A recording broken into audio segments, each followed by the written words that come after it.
Hola gente de YouTube, hoy les traigo 7 mentiras más grandes de la historia. Este mito lleva arraigado mucho tiempo en nuestra sociedad, alentado, sobre todo, por los creyentes en poderes paranormales que se escudan siempre en él para justificar esas capacidades sobrenaturales.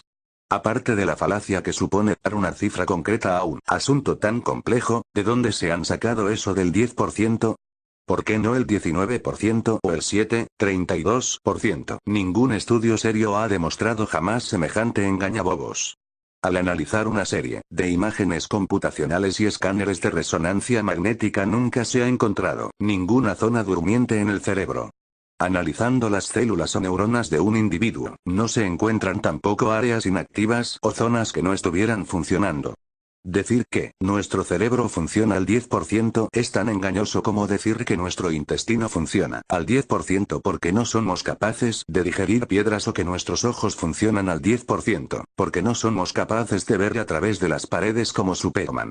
No hay referencias bíblicas ni documentales que sugieran que Jesús nació en la madrugada del 25 de diciembre.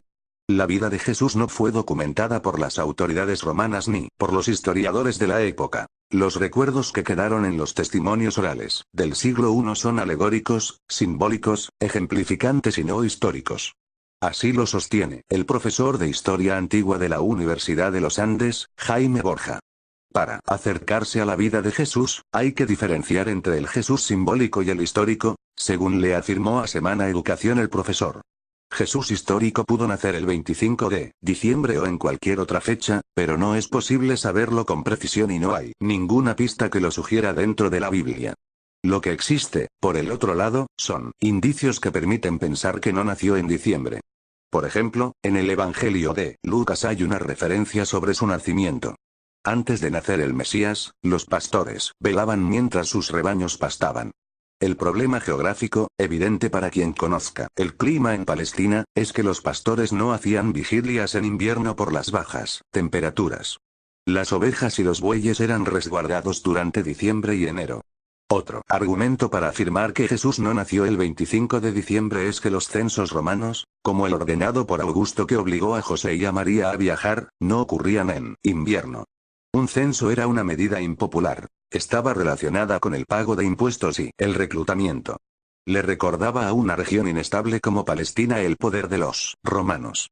Entonces, es muy poco probable que se tomara la medida en pleno invierno, cuando el mal clima dificulta desplazarse a las ciudades de nacimiento. Si de mitos se trata, este es uno de los más difundidos y aceptados del mundo. La muralla china se ve desde el espacio, sin embargo, seamos claros desde el inicio. Es completamente falso.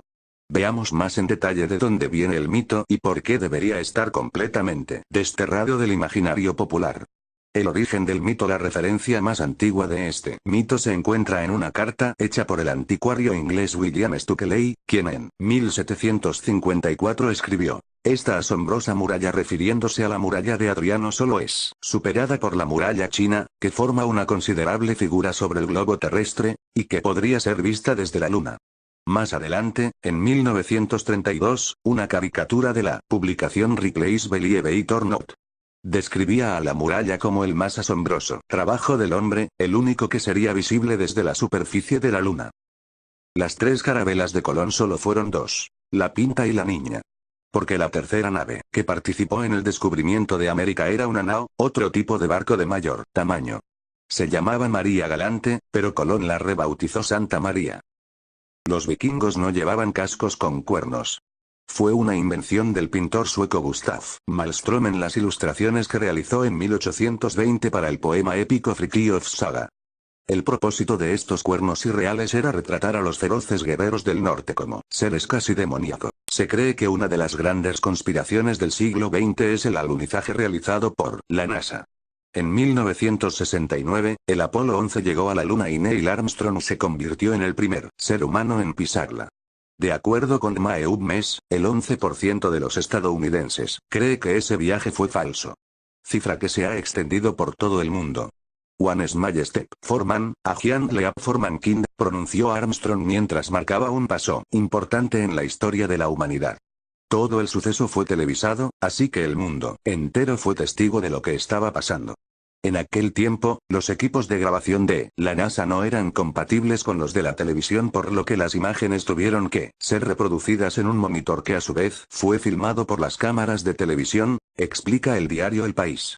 Desde ese entonces, los rumores de que todo había sido un engaño empezaron a rondar. Los conspiranoicos dicen que hay pruebas que fue falso porque la bandera se mueve en el espacio, no hay aire, la luna no tiene atmósfera porque no hay estrellas. Como atravesaron los cinturones de Van Allen? Solo hay una respuesta lógica: el viaje a la luna fue falso. El número de Satanás no es el 666, es el 616. Todo fue una mala traducción de los papiros del Apocalipsis de San Juan. Se dieron cuenta de que había una mala traducción en el papiro. Se dieron cuenta de que era 616, no 666. Y bueno, gente de YouTube, esto ha sido las 7 mentiras más grandes de la historia. Pulsar like y suscribirse. Hasta pronto.